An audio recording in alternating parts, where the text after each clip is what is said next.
Here in Kiev in recent days, the Maïdan, Independence Square, has turned into a full-scale war zone. More clashes in Ukraine's capital, Kiev.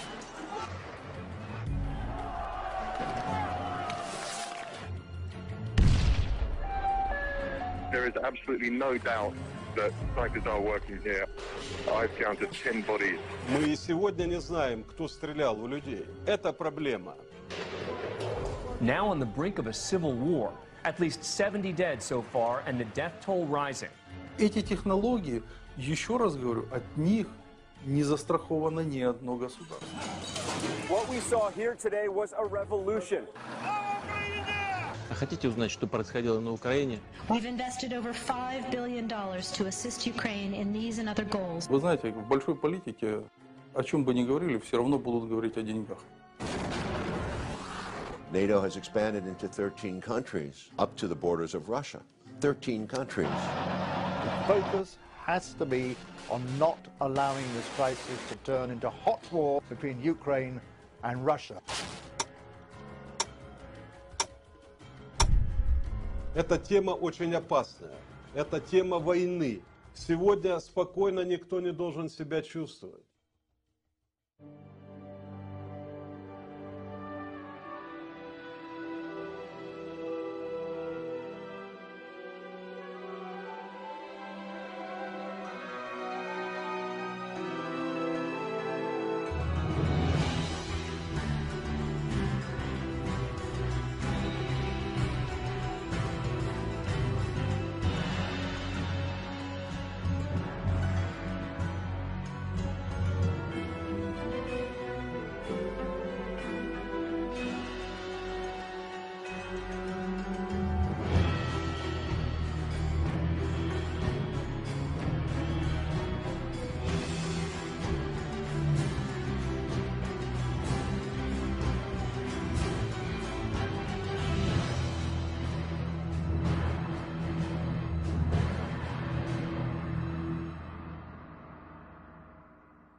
Ukraine. It's an ancient and proud land with a rich history filled with much beauty, heroism, and sacrifice. Ukraine is a borderland, a place where East meets West. This is the flag of Ukraine. The blue represents the sky. The gold, its seemingly endless fields of wheat. Ukraine is a prize many have sought, and much blood has spilled in the quest to possess it.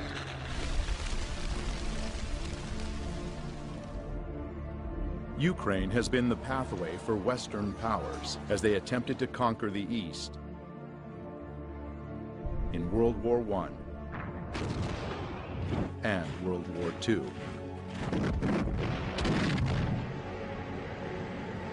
And every time, the Ukrainian people ended up paying the highest price for these grand games of power. History doesn't repeat, but it surely rhymes, said Mark Twain. If one looks closely at the history of Ukraine, one will notice many rhymes. Being surrounded by stronger powers, Ukraine has needed a lot of cunning to survive, and the art they truly mastered with time is the art of changing sides. In the middle of the 17th century, Ukrainian leader Bogdan Khmelnytsky broke a truce agreement made with Poland, siding with more powerful Russia. Just over 50 years later, as the Russian-Swedish war was raging, another Ukrainian leader, Ivan Mazepa, broke the union with Russia when he switched sides, joining forces with the Swedish invaders. Many times, Ukrainian history was written by third parties. Seeking to keep the gains of a revolution at any cost, Russia agreed to the humiliating conditions of the Brest-Litovsk Treaty of 1918, which turned Ukraine into a German protectorate. Another historical document that changed the fate of Ukraine was the Molotov-Ribbentrop Pact of 1939.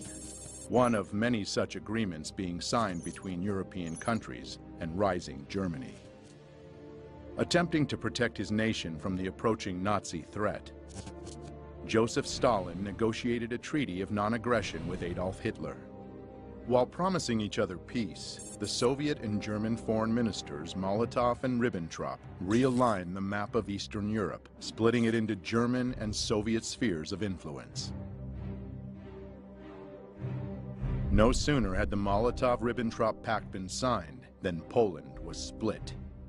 And in September of 1939, Eastern Poland awoke to be Western Ukraine and a part of the family of Soviet republics and the USSR. But even this bold dividing of lands and nations only delayed the inevitable. Germany broke its promise to the USSR. On June 22, 1941, Germany invaded the USSR, launching Barbarossa, the largest military operation in world history.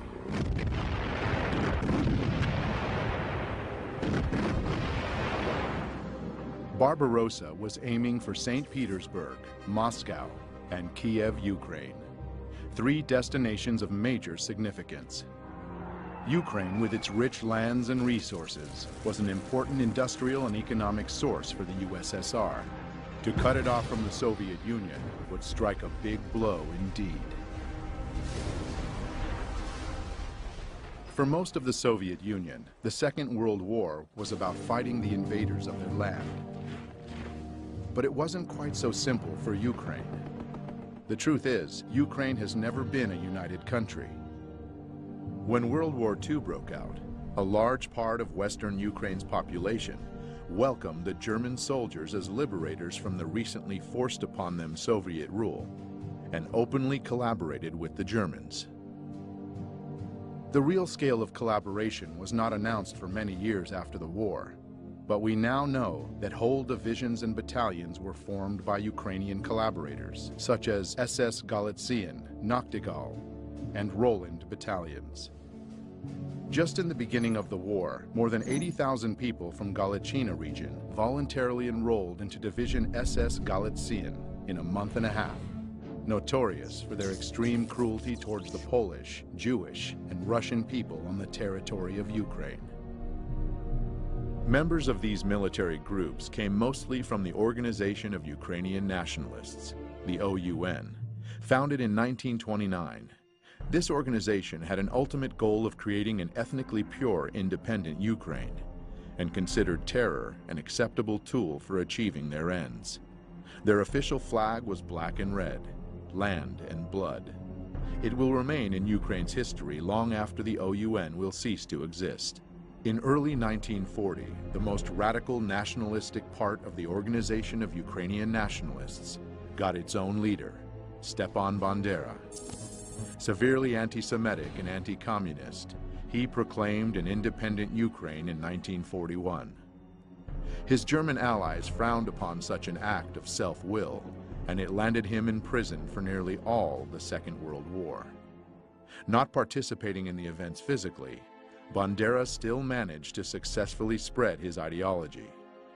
Many independent historians estimate that the OUN militia exterminated from 150 to 200,000 Jews on Ukrainian territory occupied by the Germans by the end of 1941.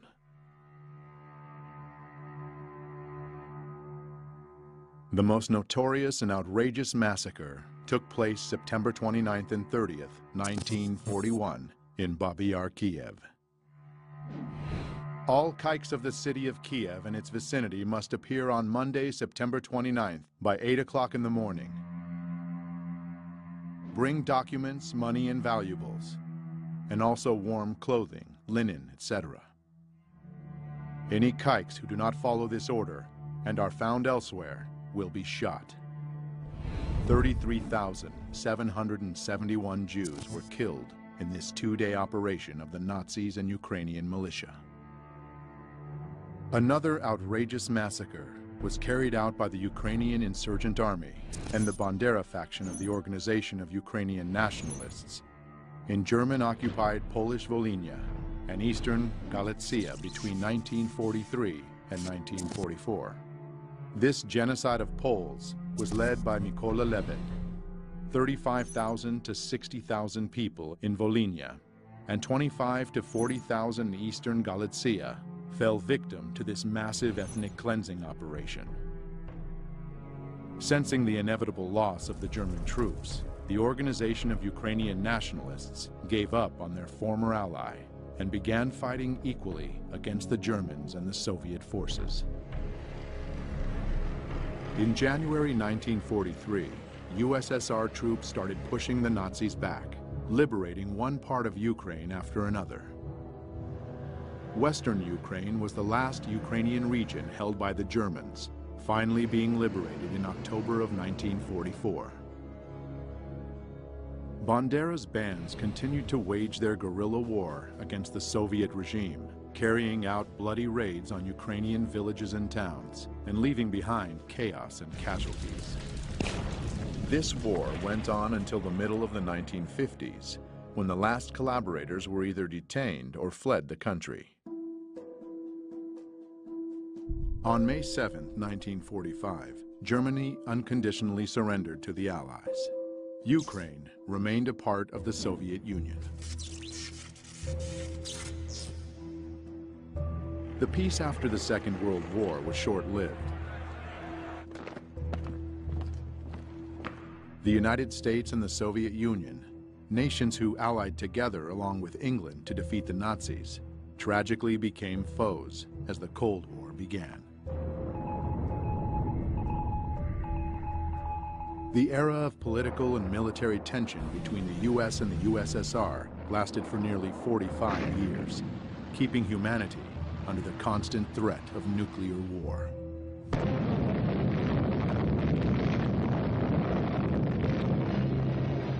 In this battle, the United States never lost sight of Ukraine's importance. US intelligence kept a close eye on Ukrainian nationalist organizations as a possible source of counterintelligence against the Soviet Union. CIA documents that just recently have been declassified show strong ties between US intelligence and Ukrainian nationalists since 1946. From the CIA agency report, it is clear that they were not mistaken about the nature of Ukrainian nationalist organizations or their leader, Stepan Bandera himself. According to an OSS report of September 1945, Bandera had earned a fierce reputation for conducting a reign of terror during World War II.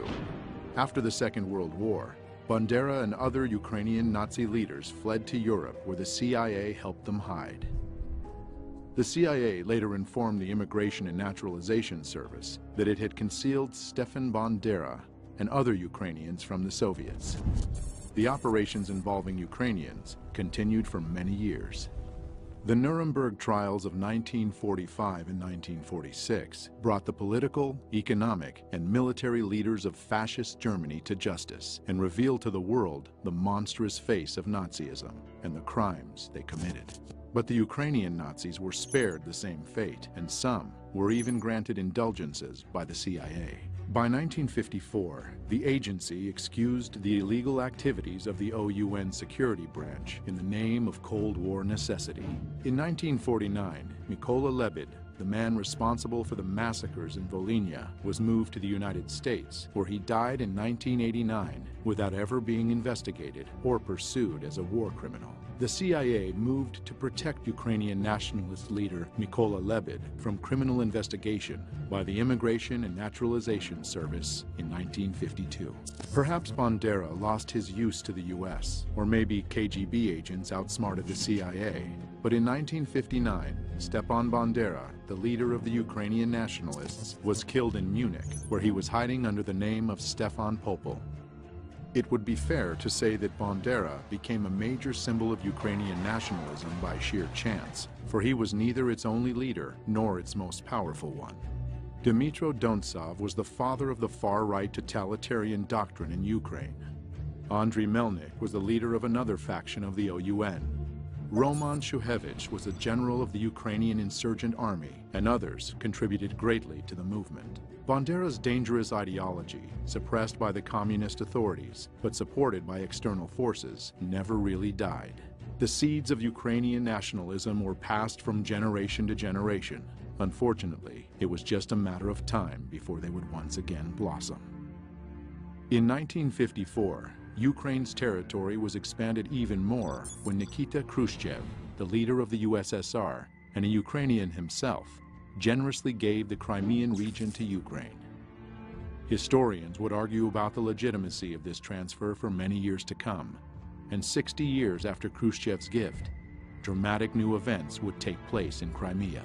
The eyes of the world are on Ukraine as the crisis in Crimea continues. Dozens of heavily armed men seized government buildings in Crimea. Should Ukraine just shrug its shoulders and say, okay, Crimea, it's lost? And the old arguments would heat up once again. The Cold War would heat up and cool down by turns, while both rivals were obsessively building up military capacity. The turning point took place when the new era, perestroika, came to the USSR with its new leader, Mikhail Gorbachev, in the middle of the 1980s. Perestroika meant restructuring towards liberalization and democratization. It certainly had a positive impact on the international situation. Astonishing news from East Germany, where the East German authorities have said, in essence, that the Berlin Wall doesn't mean anything anymore.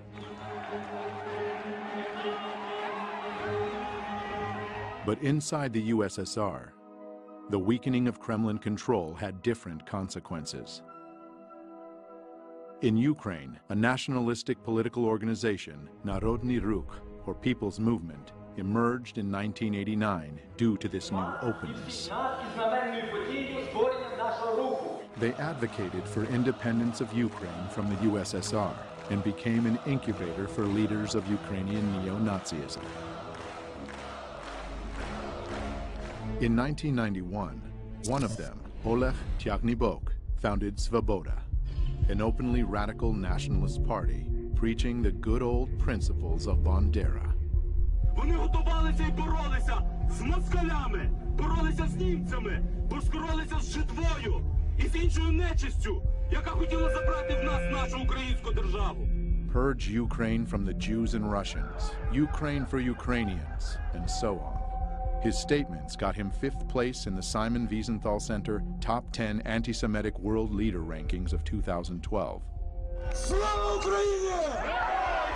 But also, sadly, attracted numerous followers. Dmitry Yarosh founded another extreme right organization, Trizu, or Trident, in 1994. In April 2013, Yarosh became an assistant to a member of parliament from the opposition party Udar. Later that same year, he would become the leader of the most radical Ukrainian Nazi group, the Right Sector. Andriy Paruby would soon appear leading a whole army of ultra-nationalist warriors. And the torch marches would once again light up the streets of Ukrainian cities.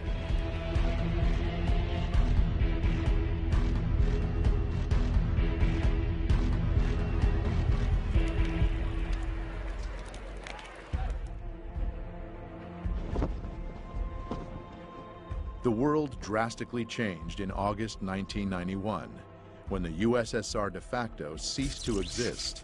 The global political map welcomed many newcomers, Ukraine one of them. In modern history, it was the first time Ukraine was truly independent and all on its own.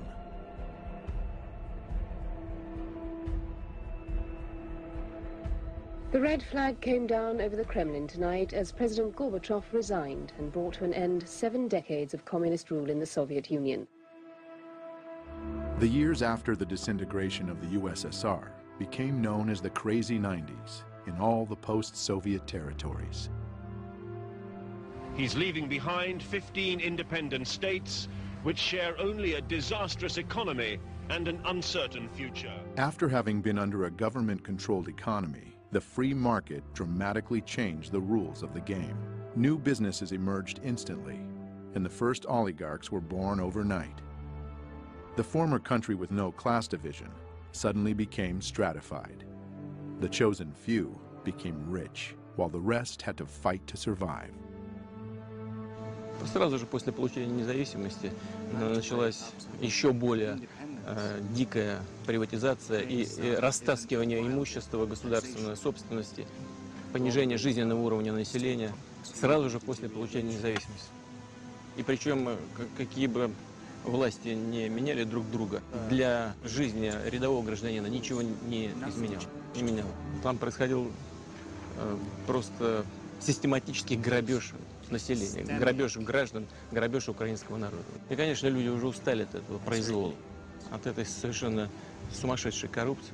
The people's growing discontent made Ukraine more vulnerable to outside forces, and a new kind of warfare was launched, one not known before, the color revolutions.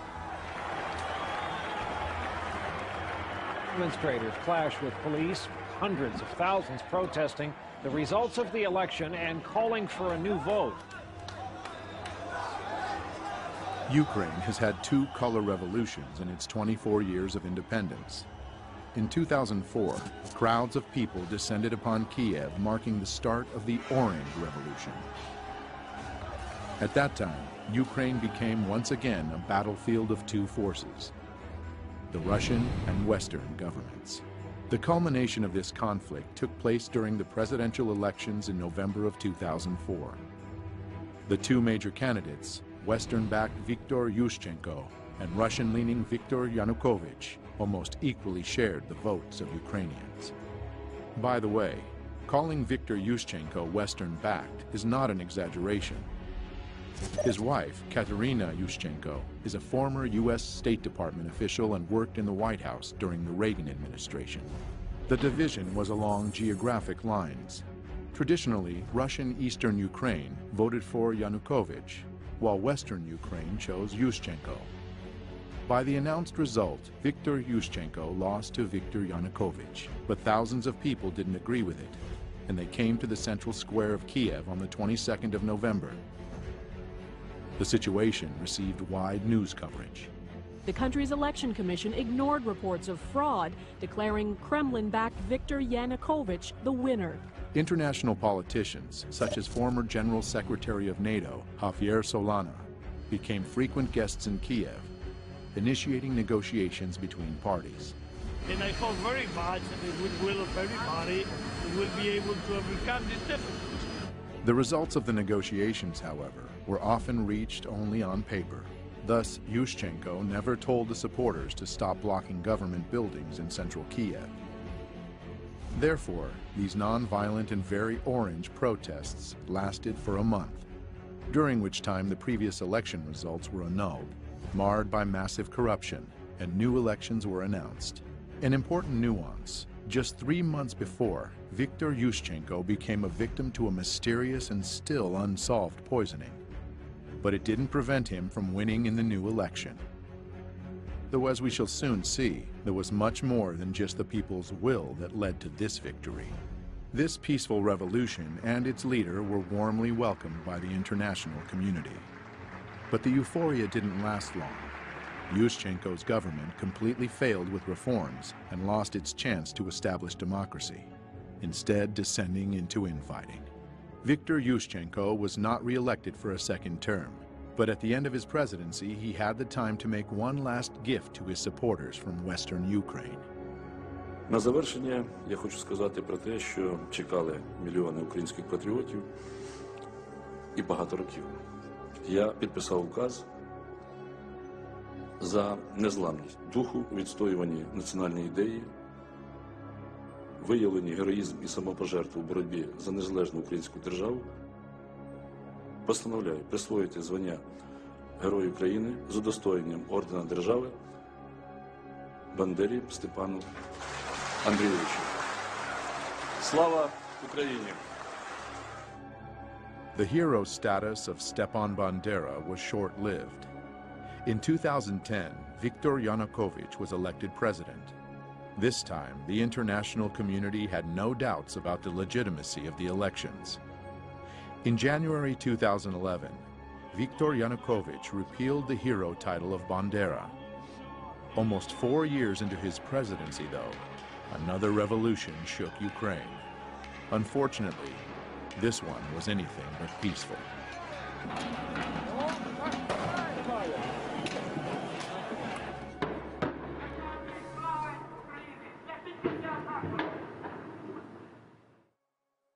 Mr. Ianoukovytch, I'm an American. I'm an outsider to this situation, and it's very complicated. But I would like, as a filmmaker, just to jump into the action and go to those moments in November 2013. You're president of the Ukraine. You've been president for 3 years at this point. The country is in bad economic shape, very bad. You have a trade agreement with Russia, and now you're seeking to make a better agreement with the EU, with the European Union, and you are negotiating. Can you bring me to that moment and what you're thinking? Действительно, это был очень сложный период времени для Украины, и нам нужно было найти решение проблем в 2013 году. Поэтому у нас было два партнера. Прежде всего, мы рассчитывали на Международный валютный фонд. Но Международный валютный фонд на протяжении года, когда мы вели переговоры, нам предлагал неприемлемые для нас варианты решения. Значительное поднятие тарифов для населения, прежде всего на энергоносители и на газ, то есть значительный рост расходов населения, при том, что доходы оставались прежние. Мы на это не пошли. Мы предложили другие варианты решения вопросов. Мы получили официальный отказ Международного валютного фонда в ноябре 2013 года. Оставалась Россия. Россия нам сказала, что мы готовы с вами работать как партнеры, если вы учтете наши интересы. Того, что экономика Украины и России зарождалась как единая экономика, сложились абсолютно уникальные, особые экономические отношения. Рынки в России были полностью открыты для украинских товаров, а при этом наши границы с Украиной таможенные полностью раскрыты. Таким образом, Евросоюз как бы заходил со всеми своими товарами на нашу территорию без всяких переговоров. И когда мы начали считать балансы, мы увидели, что соглашение, которое подготовлено Европой для Украины, требует больших экономических расходов, компенсаций потерь, а Европа компенсаций не предлагает. При том, что российский рынок при этом для Украины частично сокращался или прикрывался. Вы сказали, конечно, если Украина решила так поступить, это ее выбор, и мы уважаем этот выбор. Но мы не должны этот выбор оплачивать. Наши переговоры с Европой не увенчались успехом. Поэтому на этом пути мы предложили сделать паузу. Violent clashes erupted in the Ukrainian capital Kiev as more than 100,000 people protested against a government decision to delay an association deal with the EU. Vitaly, you were Minister of Interior Affairs for the Ukraine during this period, and you were Chief of Police, essentially, of the country. Can you tell me your version of what happened from November protests through February protests? Мы располагали информацией, что протестные акции в любом случае массово планируются и начнутся в 2015 году. Но оппозиция воспользовалась тем фактом, что в начале Кабинет министров, а затем и президент приняли решение временно отложить подписание ассоциации с Европейским Союзом. Arseniy Yatsenyuk, leader of the opposition party, Fatherland. Oleg Tagnibok, leader of the opposition nationalist far-right political party, Svoboda. Vitaly Klitschko, leader of the opposition party, Udar. Both EU and Ukrainian officials said on Thursday the suspension of talks on closer ties could be revived after the two-day meeting. But officials said the deal was off the table for now. You expected more.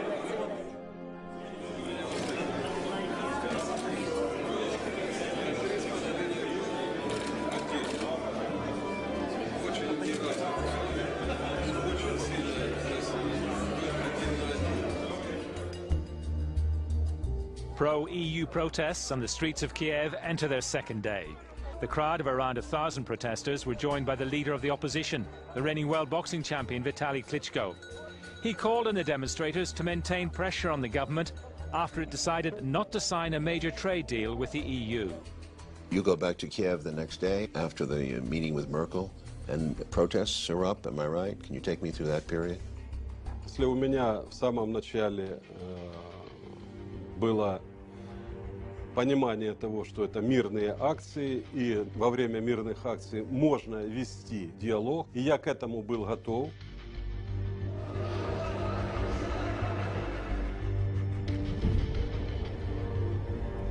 И говоря о протестах ноября-февраля, необходимо обязательно учитывать динамику их развития, которая происходила на Украине заранее до того. Огромное количество общественных организаций, которые финансировались из-за рубежа, огромное количество журналистов, работающих на гранты. Robert Perry is a longtime investigative journalist based in Washington, D.C., best known for his major disclosures about the Iran-Contra scandal in the 1980s. He is the founder of Consortium News, where he has reported extensively on the crisis in Ukraine and the forces behind the unrest. An NGO is a non-governmental organization. Now, many NGOs are quite legitimate. They represent good causes. Maybe they help people in a country feed or deal with water problems or deal with various kinds of social problems. But there are some NGOs that have become funded by government entities and serve more the purpose of that government rather than trying to serve the people that they are ostensibly working for. One thing we saw in the 1980s, at that point the Central Intelligence Agency had been largely discredited because of scandals that had been exposed in the 1970s. For 15 years, the CIA has secretly financed overseas activities of the National Students Association. But then there came to light a fantastic web of CIA penetrations. So when the Reagan administration came in, there was this concept that instead of having the CIA, which traditionally would go into these different target countries, funding their media, funding NGOs, funding different political operations, that was essentially farmed out to a new organization called the National Endowment for Democracy, which was created in 1983. And it would do pretty much what the agency used to do. It would go into one of these countries and it would support various political groups, train activists, deal with journalists, business groups, and try to advance U.S. foreign policy interests, sometimes against the interests of the host government, the target government. And beyond that, they received financial and other logistical help from the National Endowment for Democracy and other U.S. agencies that helped them training activists, working with journalists to get their side presented more favorably. They work on things like, how do you get traction? How do you get things to go viral? How do you then use that to generate support for your cause? And support was generated. Mustafa Nayyem, a founder of one of Ukraine's new media outlets, Hromadske TV, knew very well how to make something go viral. It was his notorious Facebook post on November 21st, 2013, that brought the first crowds to Maïdan. Я це написав просто, щоб почути, чи є ці люди, чи просто поговоримо десь у Фейсбуці. If you don't read the newspaper, you are uninformed. If you read the newspaper, you are misinformed. To deliver your message efficiently enough in the modern world with so many different technologies and means of communications, you must embrace them all. As the disturbing events of Euromaidan started on November 21st, 2013, 3 new TV channels went on the air and suddenly became stunningly popular in Ukraine. Spilno TV, November 21st. Hromadske TV, November 22nd.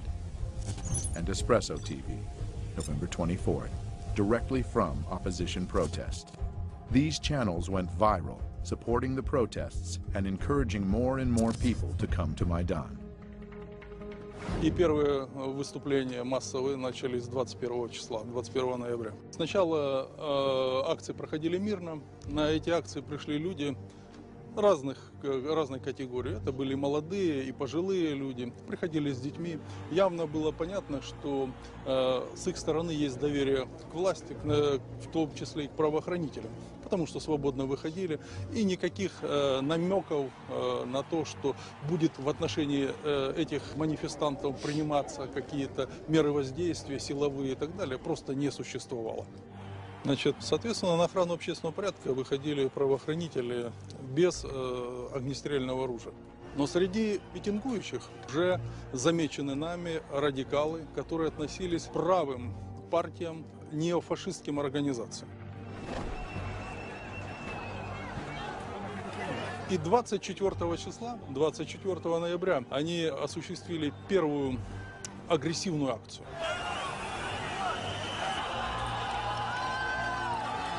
24 числа первое было нападение на кабинет министров и первое нападение на сотрудников правоохранителей, которые охраняли. Второе нападение на правоохранителей службы безопасности Украины произошло 25 числа. Затем небезызвестные события 30 числа.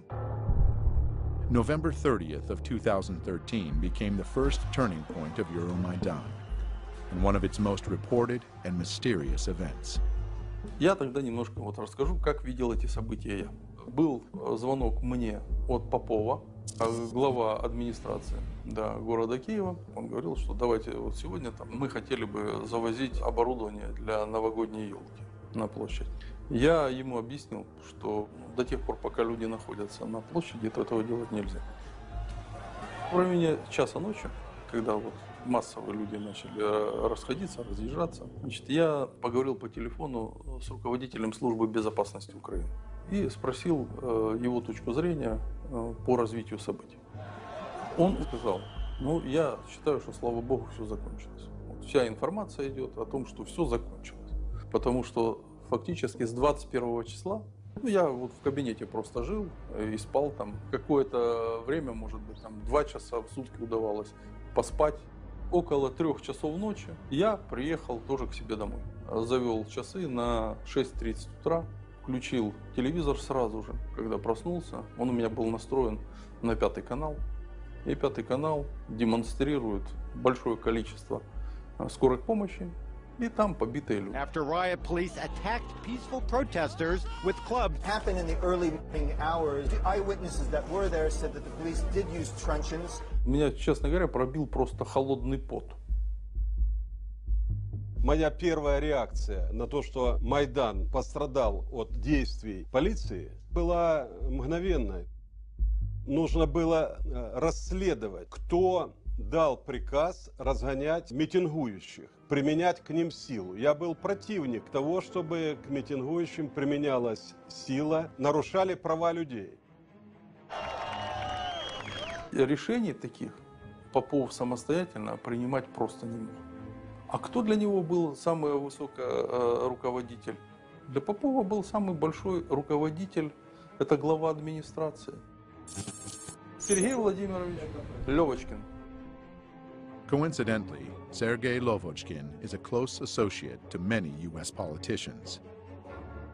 The security service of Ukraine had evidence that on that night, Lovochkin was in contact with opposition leader Yatsenyuk, where they discussed the clearing of Maïdan on the pretext of installing the annual Christmas tree. News media reported that the riot police cruelly attacked the students peacefully sleeping in their tents. But scenes from the event seem to tell a different story. It appears that the protesters were waiting for the police. Additionally, there were dozens of journalists and cameramen from all the new public TV news outlets prepared to cover the events. And most ominously, a group of well-trained young men arrived to Maïdan almost simultaneously with the riot police. They infiltrated the crowd and began provocations with insults, stones, and torches. The right sector in Ukraine represents a part of the Ukrainian population that has often favored fairly extreme right-wing positions. They had militias that came especially during the Maïdan protests.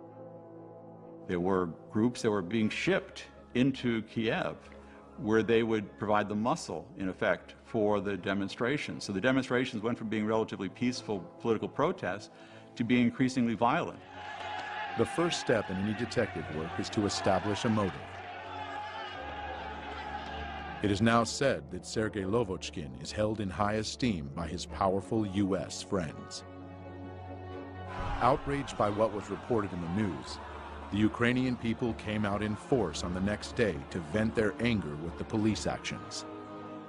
The violence started to take off when? Фактически жесткие противоправные действия начались уже в декабре 2013 года. События, которые проходили в тот период в Киеве, они были очень радикальные. В них принимали неонацистские организации, молодые люди, которые были различными вооружены различными средствами.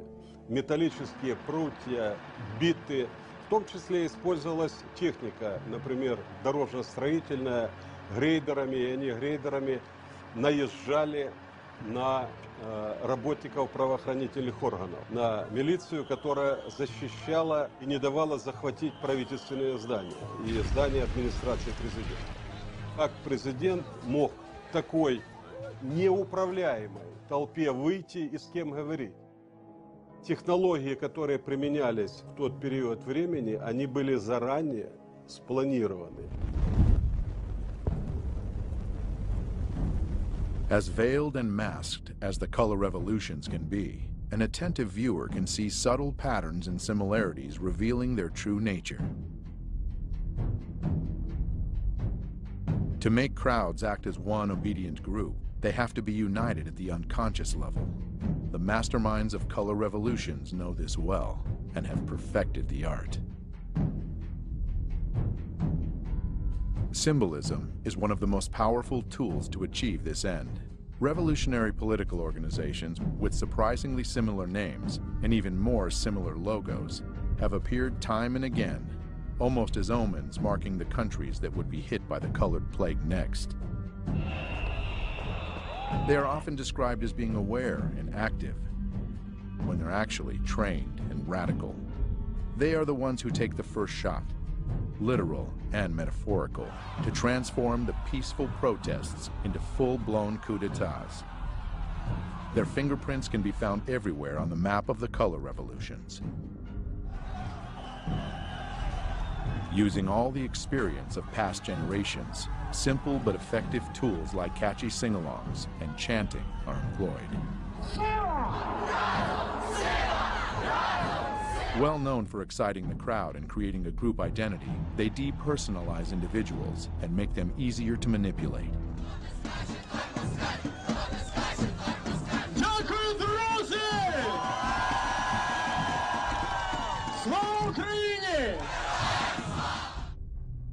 Конечно, без денег здесь не могло быть. Такое количество негосударственных, различных общественных организаций, грантов, которое выделялось на Украину, это не есть секретом. Incidentally, one such organization, Hromadske TV, received generous donations from the Dutch and U.S. embassies, as well as from the Renaissance Foundation, an NGO founded by George Soros. I set up a foundation in Ukraine before Ukraine became independent of Russia. And the foundation has been functioning ever since. And it played an important part in events now. I like criticism, but it must be my way. Did you see any evidence of U.S. involvement? Did you feel their presence from the U.S.? Очень частыми гостями были представители Соединенных Штатов, конгрессмены, были госпожа Нуланд, приезжала очень часто, у нас были с ней дискуссии. Но после этих дискуссий она шла на Майдан и поддерживала протестующих. И обвиняла правоохранительные органы, применялась чрезмерно сила. На самом деле эти все месседжи мы видели на Майдане. To celebrate with you a Ukraine that stands with Europe and stands with the United States. Well, members of Congress were visiting Ukraine during that period, most famously Congressman John McCain. So some of the people who were challenging their government, their elected government at that point, were being told by the senior U.S. official, a person who ran for president and a top official in the U.S. Congress, that the U.S. was with them. I'm Senator John McCain, and it's always a pleasure to be back in Ukraine. Senator McCain was, in a sense, giving the people in the Maïdan a feeling that they had the backing of the most powerful country on earth. This is about the future you want for your country. This is about the future you deserve. Делегаций много приезжало. Я говорил, что нельзя говорить, во-первых, неправду. Нельзя становиться на сторону митингующих и отстаивать их права, создавая тем самым и углубляя конфликт. Когда митингующие захватывают правительственные здания и учреждения, скажите, допустимо ли это в любой другой стране, например, чтобы посол Украины пришел к митингующим в Фергюсоне и раздавал там пряники или пирожки и обвинял полицейских Соединенных Штатов Америки? Я считаю, что это недопустимо ни в одной европейской стране. А почему к Украине было такое отношение? Who was your highest level contact with the U.S. government in this period? Я постоянно имел контакт с Владимиром Байденом, вице-президентом.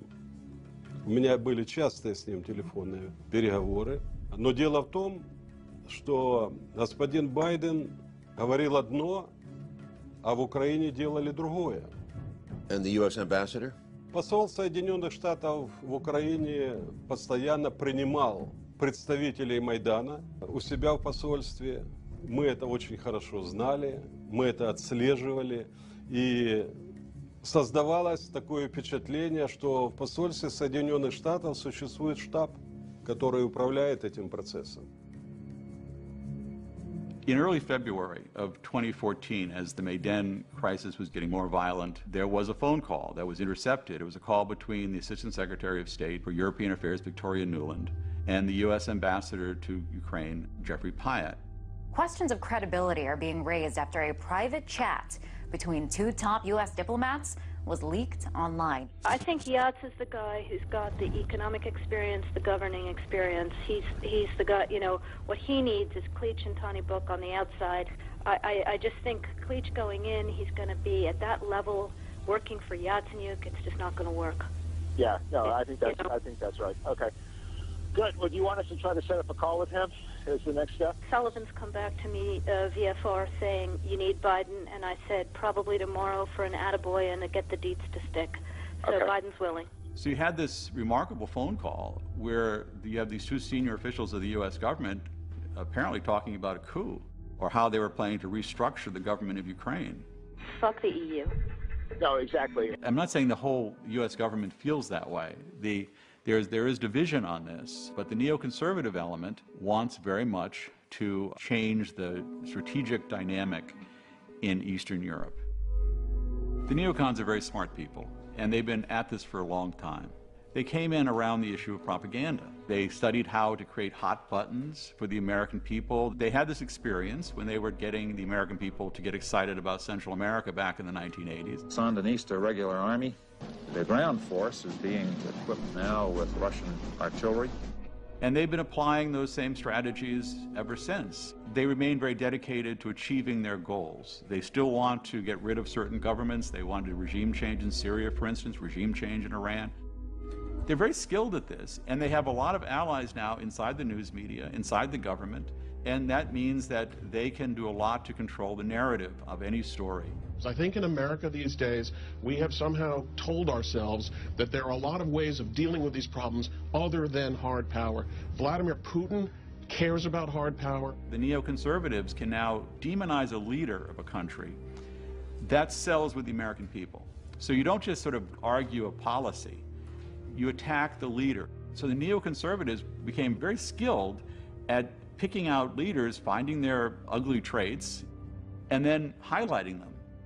Yanukovych, you might say, was a rather clunky political leader, but you make him into a devil. He's totally corrupt, and he's evil, and he wants to kill people in the Maïdan, these wonderful white-hatted demonstrators. So you've got a black hat versus white hat. And you would keep repeating that basic scenario.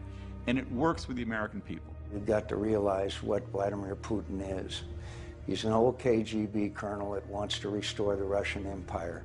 You make them into demons, and the American people find that the way they can understand the world. Once that happens, it's very difficult for a journalist or anyone else to say, you know, hold it, that guy, he's got more of a gray hat than a white hat or a black hat. And if you say that, you suddenly you're a Yanukovych apologist or you're a Putin apologist, and then the attacks come on to the person saying it, the journalist, the academic, or whoever. Any good director will tell you that tempo and rhythm are the most essential components to hold an audience's attention.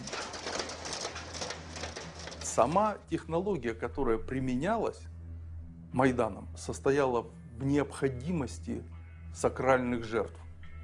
Это часть технологии.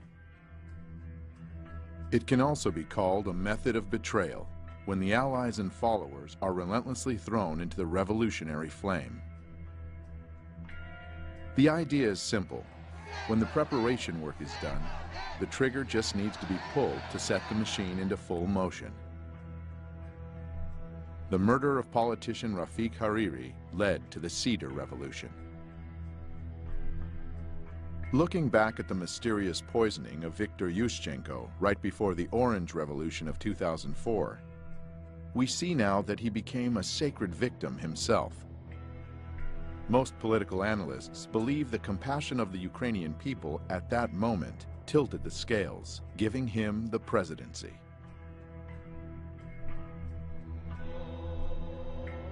The number of victims among the protesters during Euromaidan totaled over 100.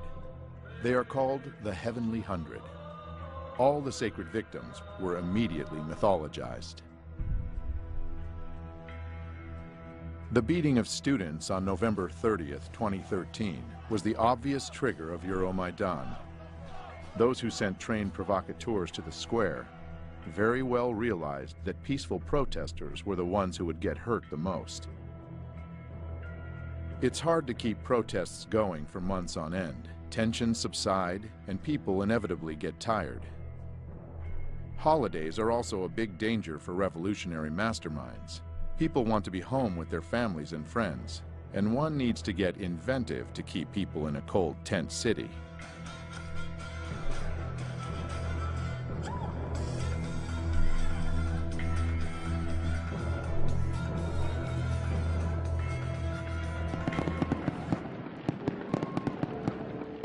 On Christmas Day of 2013, tabloid journalist and political wannabe Tatiana Chornovol was chosen to become the tool to whip the protests on Maidan back up.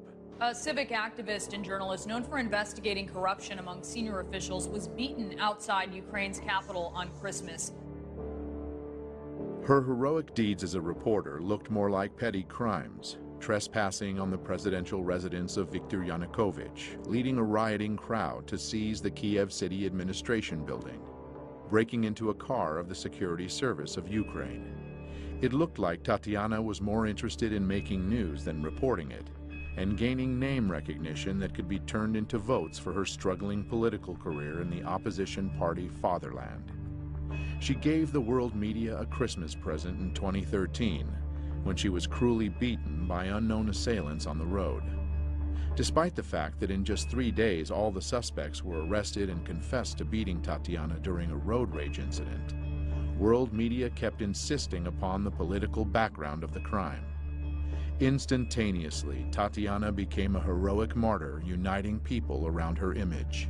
The beating coming amid political turmoil in Ukraine. This has drawn a protest. Euromaidan was once again center stage, and Tatiana, in less than 2 months after the assault, she was already healthy enough to attack the office of Party of Regions, the party of Viktor Ianoukovytch. Звідти виїжджали ті машини, які били мене. Тобто не те, що навіть гніздо цієї злочинної мафіозної влади, а ескадрони смерті теж керуються звідси. One of the staff members, 65-year-old IT specialist Vladimir Zakharov, was killed during the attack. So, where is Tatiana now? Well, she finally got her position of power in the new government.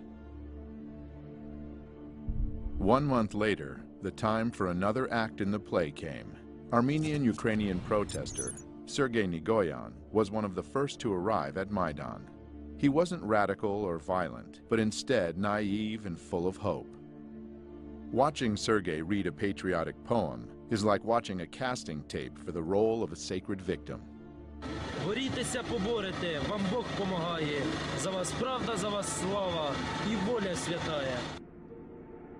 Unfortunately, Sergei got the part. Betrayed by his brothers in arms, this video would eventually go viral after Sergei was killed early in the morning of January 22nd, 2014. The circumstances of his death remain unknown to this day.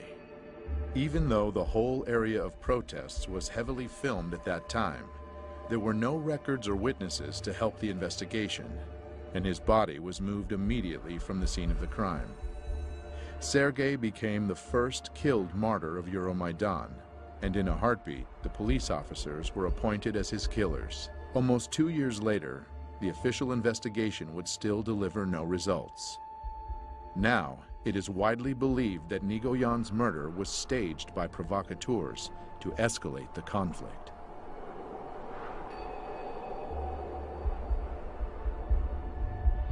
God speaks to people with the language of signs. On January 26, 2014, Pope Francis prayed for Ukraine, addressing thousands of people at St. Peter's Square in Vatican City. Et Filius et Spiritus Sanctus. After the prayer, 2 white doves were released from the papal window and were immediately attacked by a crow and seagull. Those who understand the language could easily read the meaning of this omen.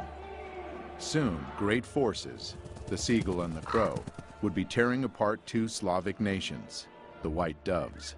This omen gave hope to the Ukrainian people, saying that by God's will, the doves would be saved. But it also predicted severe hardship and many victims. The events which could enter into the history of the color revolutions as the most massive human sacrifice yet arrived right on schedule, 1 month later. For weeks, this European capital has been the scene of a violent uprising. Today, the bloodiest day yet. The protesters are pushing up towards the government district, armed here with Molotov cocktails, but we saw handguns and shotguns too. There are casualties on both sides. Well, she's just said that there are 6 dead people up there, not just injured, dead. They said they've been hit by snipers. 20 февраля начали расстреливать сотрудников милиции. Я получил информацию, что начали стрелять снайперы, и есть жертвы с 2 сторон. Консерватория, откуда прозвучали первые выстрелы, это то, что было под контролем у сил Майдана. And here again we meet our old acquaintance from Narodny Ruch, Andrei Paruby, who is at the peak of his glory as self-proclaimed commandant of Maïdan, which basically means the leader of the radical opposition. Ми попередили їх про те, що Майдан може вдатись до більш активних дій, якщо в найближчі дні ми не побачимо виконання наших вимог. В том, чтобы посеять хаос, но Янукович точно не был заинтересован в том, чтобы хаос разрастался. The protesters were filmed leading a long line of riot police away. It's not clear where they were taking them. 67 officers are currently reported to be missing. 14 policemen dead and 43 wounded. Было погибших 20 человек и более 150 раненых огнестрельными ранениями. Тогда уже было понятно, 20-21 февраля, что начался вооруженный переворот. Earlier, from inside the protest camp, the opposition leader Vitaly Klitschko urged his supporters to stay put. Each of you here should stay strong in spirit, he said, because we're not going anywhere. Мы вели в этот период времени переговоры с оппозицией и очень часто договаривались. Но, как я позже понял, что это была игра. Та часть, которая оппозиции, которая не принимала участие в переговорах, радикальная часть. Она не обращала внимания и никого не слушала. Они выполняли свою работу. Like in 2004 during the Orange Revolution,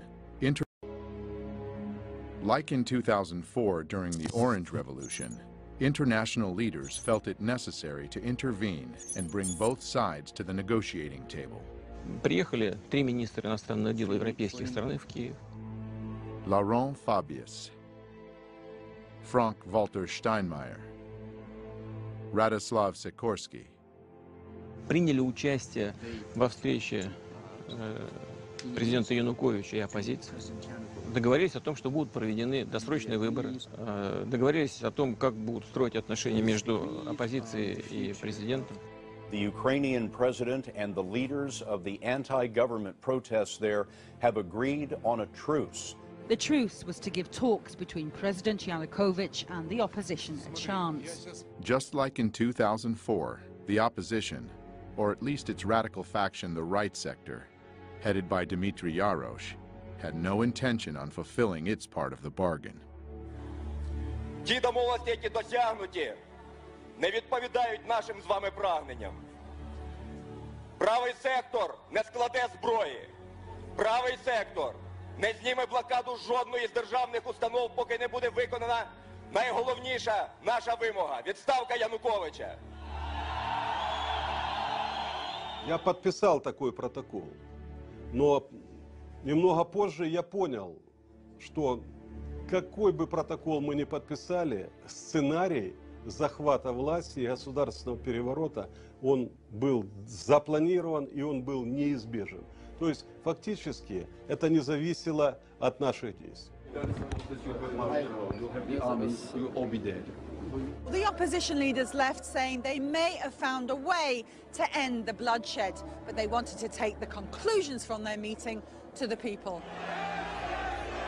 It was soon apparent that the people were not happy. И на следующий день господин Янукович уехал во второй по величине город страны, в город Харьков. Как только он уехал, захватили и его резиденцию, резиденцию администрации, и правительство с помощью оружия. Как это называется? Дело в том, что я вылетел туда вертолетом. Машины, которые меня должны были сопровождать, выехали самостоятельно, но этого никто не знал. Ехали президентские машины, и по этой колонии президентских машин был открыт огонь. Также была информация у нашей разведки, что были специальные наемники, которым была поставлена задача не захватывать президента, а расстрелять.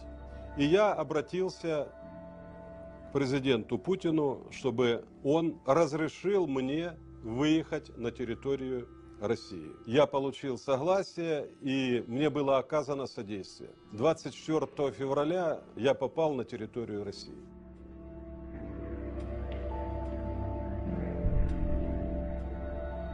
At the same time, Kiev was saying its last goodbyes to the victims of the massacre.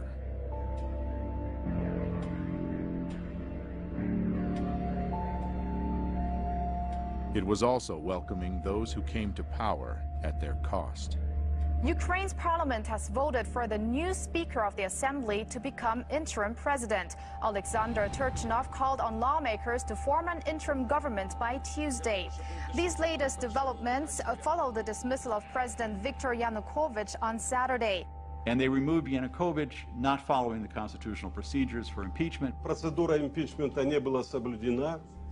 Для этого должен был быть привлечен Конституционный суд, Верховный суд. Этого не сделали. И голосовать в парламенте должны были 3/4 депутатов. The parliament of Ukraine consists of 450 deputies. The constitution of Ukraine requires at least a 3/4 majority to vote. In other words, 338 votes in favor of the impeachment, but only 328 deputies voted yes. 3/4 не проголосовали. The U.S. State Department almost immediately said this was a legitimate government, and that was part of this effort to get regime change. Instead of trying to find some way to revive the February 21st agreement where maybe you could bring back Yanukovych in some titular way. That became not a possibility anymore. Then you had eastern Ukraine resisting, you had Crimea wanting to break away, and things rapidly escalated.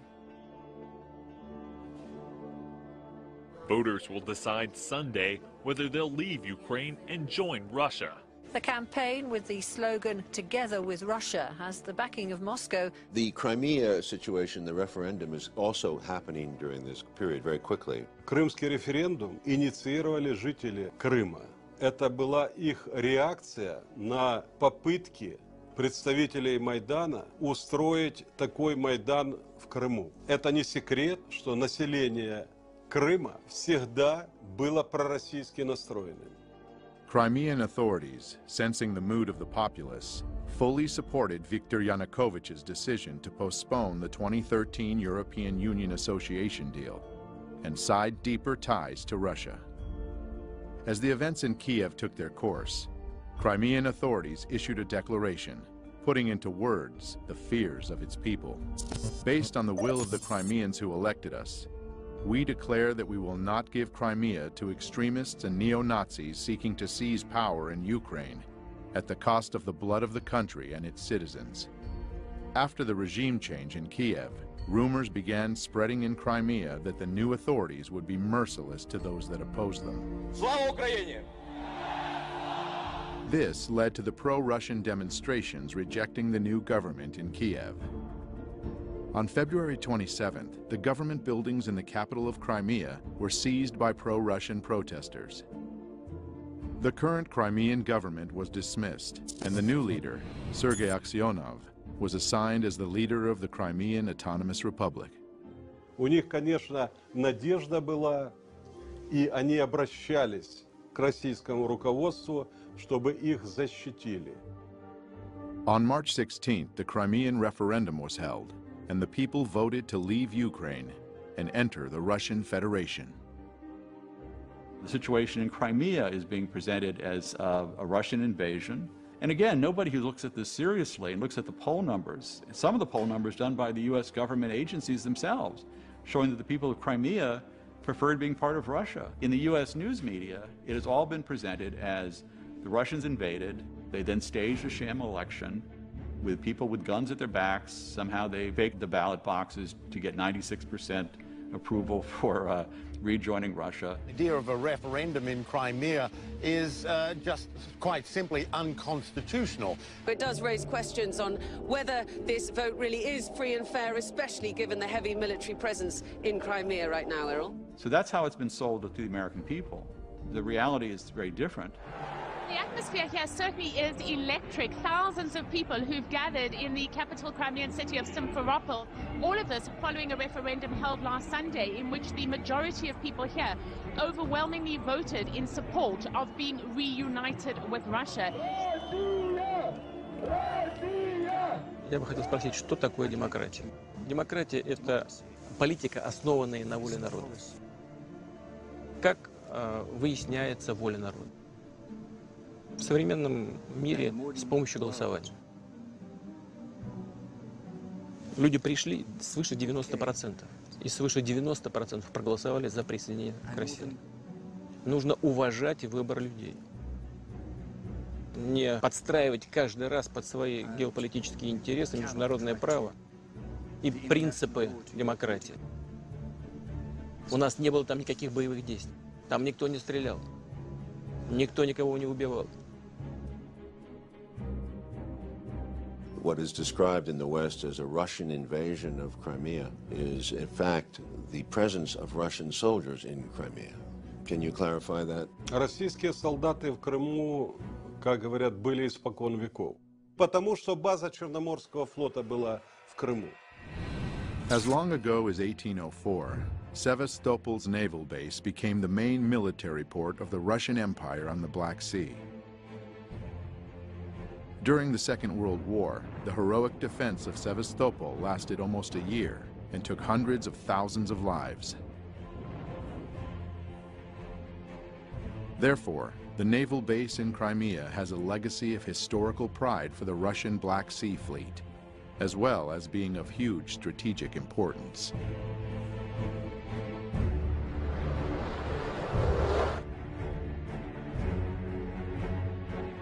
Those of us alive back then remember when there were Soviet missiles put into Cuba, how frightened Americans were and how angry, and how we almost went to a nuclear confrontation over having weapons of that kind of destruction placed that close to the United States.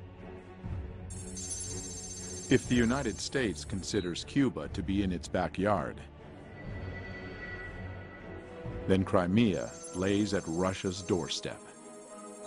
The consequences of a U.S. seizure of the base or a NATO base? Очень тяжелые, потому что сама по себе база ничего не значит. Но вот чтобы я хотел отметить один нюанс.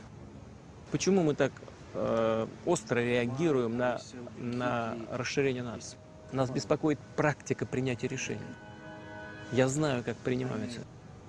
Когда страна становится членом НАТО, ей уже очень трудно сопротивляться давлению со стороны такой крупной страны, лидера НАТО, как США. И там легко может появиться все, что угодно. Система противоракетной обороны, и новые базы, и, если потребуется, и новые ударные комплексы. А нам что делать? Мы должны в этой связи предпринимать контрмеры, то есть ставить под удар наших ракетных систем те объекты, которые, по нашему мнению, начинают нам угрожать. Ситуация напрягает. If we are attacked, we would certainly respond. Знаете, мне кажется, я не всегда понимаю логику наших партнеров.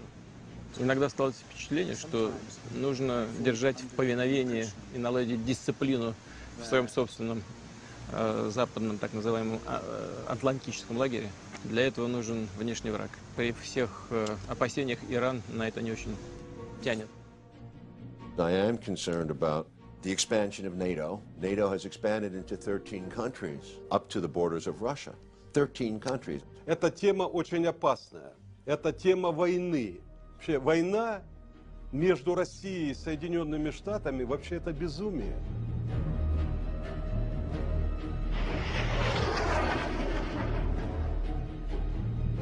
In early spring of 2014, eastern Ukraine was also buzzing with protests against the new authorities in Kiev.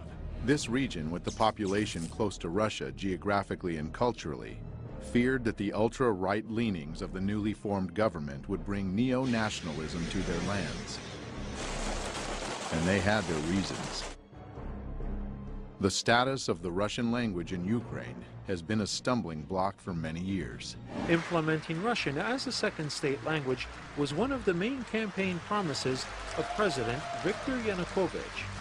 In 2012, the Yanukovych government passed a law making it the second official language in the southern and eastern parts of Ukraine, the areas where the Russian-speaking population makes up a majority. Ukrainian nationalist groups initiated massive protests opposing the law. An observing viewer might see some familiar faces there.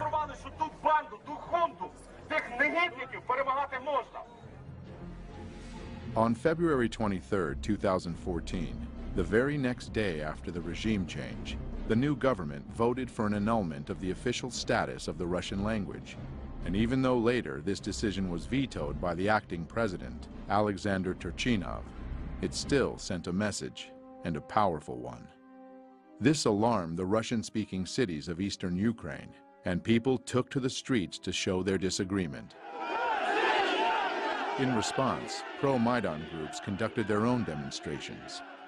When the two parties would meet, it was always tense, and eventually it led to tragedy. One person died and over 50 people were wounded in clashes during a pro-Russian march protesting the new government in Kiev. On April 6th, the Crimean scenario began repeating in eastern Ukraine, where protesters seized government buildings. And the next day, April 7th, they proclaimed Donetsk People's Republic. Kiev replied by announcing the beginning of an anti-terrorist operation in eastern Ukraine. By that time, the international media was screaming about a Russian invasion in Ukraine.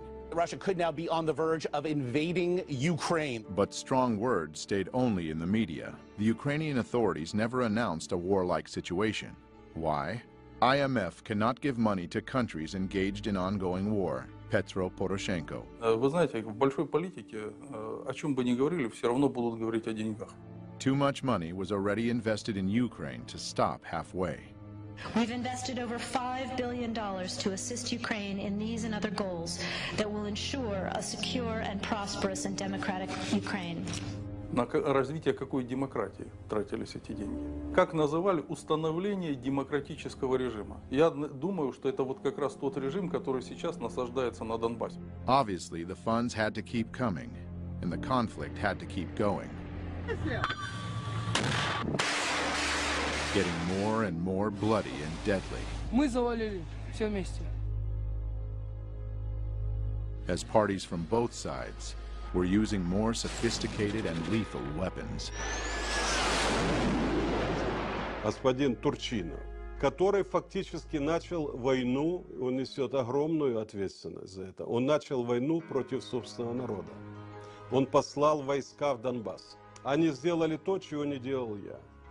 И они начали кровопролитие.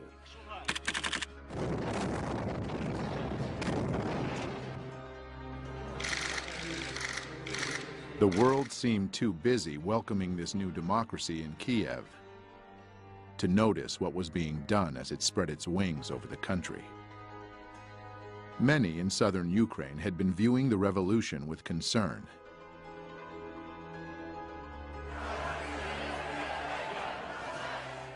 And an anti-Maïdan movement formed in the city of Odessa in early January 2014. The protesters set up their camp in front of the Trade Union House, a building which would soon become a monument to a massacre of its own. It's difficult to overestimate the importance of Odessa. It is strategically located on the Black Sea, and it's Ukraine's largest seaport. It's not surprising that Ukraine's new authorities were watching the situation unfolding there with growing alarm. More and more of Odessa's people were joining the anti-Maïdan movement at the same time as events in eastern Ukraine were heating up. The new Ukrainian government didn't have the power to wage war on too many fronts. If Odessa were to join the growing uprising in the eastern regions, it would seriously complicate the situation. This rebellion had to be extinguished immediately and at any cost, and that cost was high. On May 2nd, 2014, soccer fans flocked to the center of Odessa city for the Ukrainian championship match. Surprisingly, a great number of these fans who descended into Odessa just the night before also turned out to be fighters from the Maïdan self-defense units, along with members of radical organizations from all parts of Ukraine.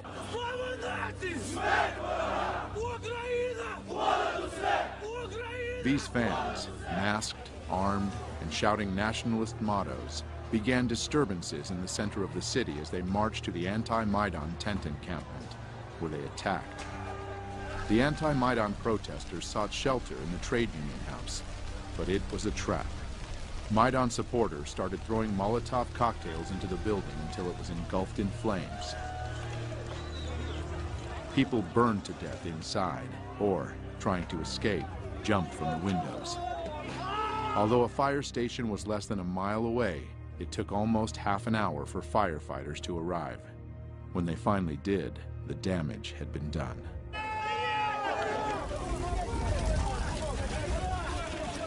But here's an intriguing fact. Just a few days before those dreadful events, a messenger from Maïdan, Andriy Perubi, made a visit to Odessa. It's an interesting coincidence that some of the people he met with in Odessa were seen at the scene that fateful day.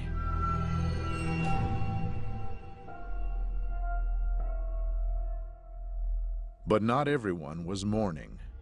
On the popular political talk show Schuster Live, the news about the people burnt alive in Odessa was welcomed with a long round of applause. Из погибших в пожаре в Одессе 15 граждан России, 10 из Приднестровья и ни одного одессита. On its Facebook page, the right sector announced the events of May 2nd, a proud moment in national history.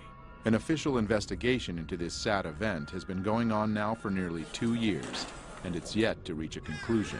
But it seems the experts had all the information they needed from the very beginning. Звичайно, провокація була з сторони путінських бойовиків, які почали розкол української демонстрації.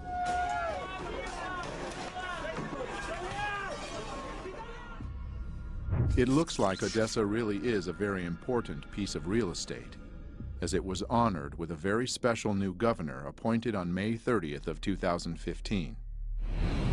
Mikhail Saakashvili, an old friend of the United States and born and raised in Ukraine's neighboring country, Georgia. A little hoedown there in Georgia. A quick look at his biography gives one an understanding that he's been groomed for a special mission. Mr. Saakashvili received a U.S. State Department scholarship, and he worked for a New York law firm which represented the organization qu'en, a group that appeared earlier when we learned about the color revolutions. We are dealing with democratic, bloodless revolution. This is the Revolution of Roses, and this is Mikhail Saakashvili with qu'en, busy overthrowing the legitimately elected president, Eduard Shevardnadze. Remove the government by peaceful means. That's classics, you know, you're really European, I'm sure. Soon after the Rose Revolution blossomed fully, Georgia announced its intentions to join NATO and plant fresh NATO military bases in the fertile soil right on Russia's border. Never ever we will give our freedom and independence. Never ever will give any piece of our territory. Saakashvili's mission was accomplished, at least with his friends in NATO. The Georgian populace wasn't quite as happy, though. In 2007, they took to the streets to voice discontent, and Mr. Saakashvili responded with force. The people's discontent grew. Saakashvili's party lost parliamentary elections, and the opposition took control. He said this means that the parliamentary majority should set up a new government and me as the president, according to our constitution. Mikhail decided not to wait for the results of the president's election and fled the country in October 2013. In 2014, Saakashvili refused summons to appear in court as a witness in several criminal cases.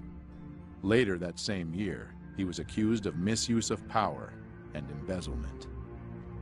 Saakashvili wound up in the U.S., and soon his friends in Washington found him a new assignment.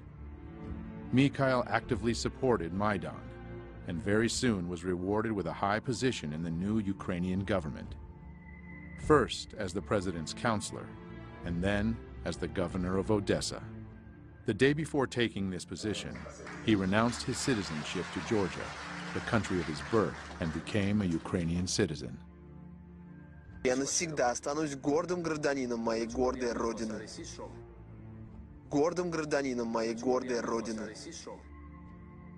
As they say, the battle is worth the blood, both literally and figuratively. Я прекрасно знаю реальную цену реформ господина Саакашвили. Я прекрасно знаю то, что он на Украине на самом деле является частью проекта, который нужно осуществить Украине определенным силам. Jeffrey Payet, the U.S. ambassador to Ukraine, paid a visit to Saakashvili just a month after he took office in Odessa. But as long as the Oblast administration is delivering results on Ukraine, you are going to see a steady flow of embassy and Washington visitors coming here. The meeting was fruitful, and Jeffrey generous. No matter how well Saakashvili's job goes, it looks like he shouldn't be worried about his own finances. On his Facebook page, he posted an official document showing that the new governor of Odessa gets a pretty penny from Washington, almost $200,000 a year. For comparison, the governor of Maine gets $70,000 a year. So if Odessa became a new U.S. state, it would be at the top of the list. Mr. Saakashvili should feel right at home in his newly adopted country. He is best of friends with fellow color revolutionary leader Viktor Yushchenko, who's the godfather of his son. Губернатором Одесской области назначен бывший президент Саакашвили. Это просто плевок, оскорбление одесситам, да и всему украинскому народу. И ему не дали даже рабочую визу в США. Университеты, в которых его пытались трудоустроить, не захотели его брать на постоянную работу.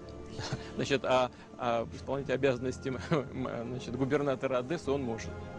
А что, нет порядочных, профессиональных и способных выполнять такую работу украинцев?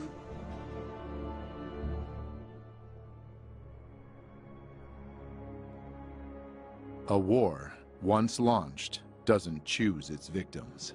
We are just learning at this hour that Malaysian Airlines has now confirmed that it has lost contact with one of its planes. Plane was indeed shot down by a missile while flying at a high altitude over eastern Ukraine near the Russian border.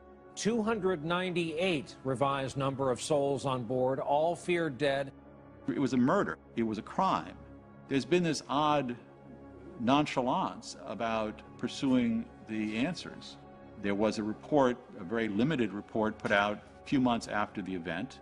But since then, they said the next report will be on the first anniversary of the event. But you deal with a criminal investigation before it becomes a cold case. So there's been this curious element of why is there not greater pressure from both the media and the Western governments to answer these questions. But even without any answers, the fingers were pointed immediately. That's not an accident. That is happening because of Russian support. Evidence indicates that the plane was shot down by a surface-to-air missile that was launched from an area that is controlled by Russian-backed separatists inside of Ukraine. И, безусловно, государство, на территории которого это произошло, несет ответственность за эту страшную трагедию. The Malaysian Boeing wasn't the first plane to play a significant part in American-Russian relationships. On September 1st, 1983, Korean Airlines Flight 007 from New York to Seoul via Anchorage was shot down by a Soviet interceptor aircraft over the territory of the USSR in the Sea of Japan. There was absolutely no justification, either legal or moral, for what the Soviets did. The tragedy of the Korean Boeing was considered a perfect occasion to demonstrate the NATO military power within dangerous proximity to the Soviets. On November 2nd, 1983, NATO launched Able Archer, a 10-day command post exercise simulating a conflict escalation, culminating in a nuclear attack. It was followed by placing Pershing II nuclear missiles in Europe. What Reagan didn't take into consideration was the paranoid overreaction of the Soviets. A recently declassified U.S. intelligence report shows that for the first time since the Cuban Missile Crisis, the world was that close to nuclear war. Just like in 1983, the Malaysian Boeing crash was leveraged against the enemy. A new wave of sanctions hit Russia immediately after the tragedy. The United States is imposing new sanctions in key sectors of the Russian economy. Almost a year and 3 months later, the Dutch Safety Board published a report. Ladies and gentlemen, flight MH17 crashed because of a 9N314M warhead detonated outside the aeroplane above the left side of the cockpit. The report didn't blame any specific group or person and estimated a very wide area of 320 kilometers as a zone from which the missile was fired. At the same time, the Russian producer of Buk missiles, Almaz-Antey, conducted its own independent investigation. Результаты эксперимента полностью опровергли выводы голландской комиссии о типе ракеты и месте запуска. During the experiment, they blew up a retired airliner with a Buk missile and came to the conclusion that the Malaysian plane was brought down by the older type of missiles, not used by Russia anymore, but still in the possession of Ukraine. The company claims that the missile was launched from the territory controlled by the Ukrainian military. One would expect that these controversial results would again stir up public interest in the investigation, but the tragedy of Malaysian flight MH17 had already played its role in the big geopolitical game. Therefore, it was soon forgotten. The goal was achieved. After the third wave of sanctions hit Russia, the tensions between the two countries skyrocketed. So the question presents itself: are we truly witnessing the beginning of Cold War 2.0? And if so, what are our chances to survive at this time?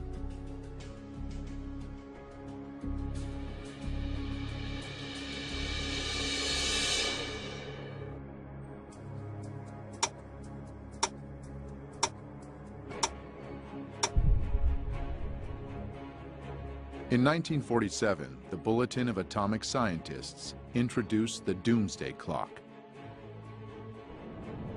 It represents a countdown to global nuclear annihilation.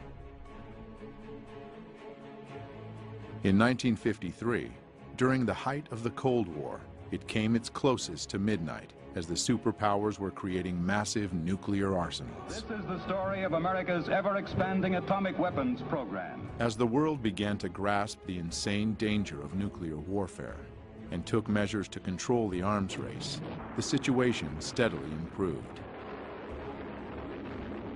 In 1991, the doomsday clock was at its furthest from midnight, 17 minutes. That time of hope was short-lived, though, as the world has become more and more unstable.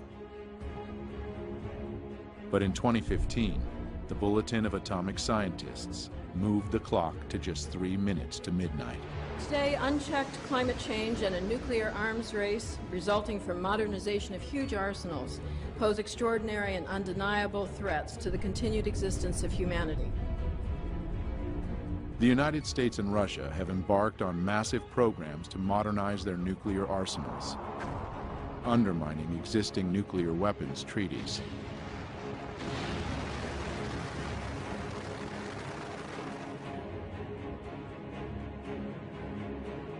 The clock ticks now at just 3 minutes to midnight because international leaders are failing to perform their most important duty: ensuring and preserving the health and vitality of human civilization.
Thank you.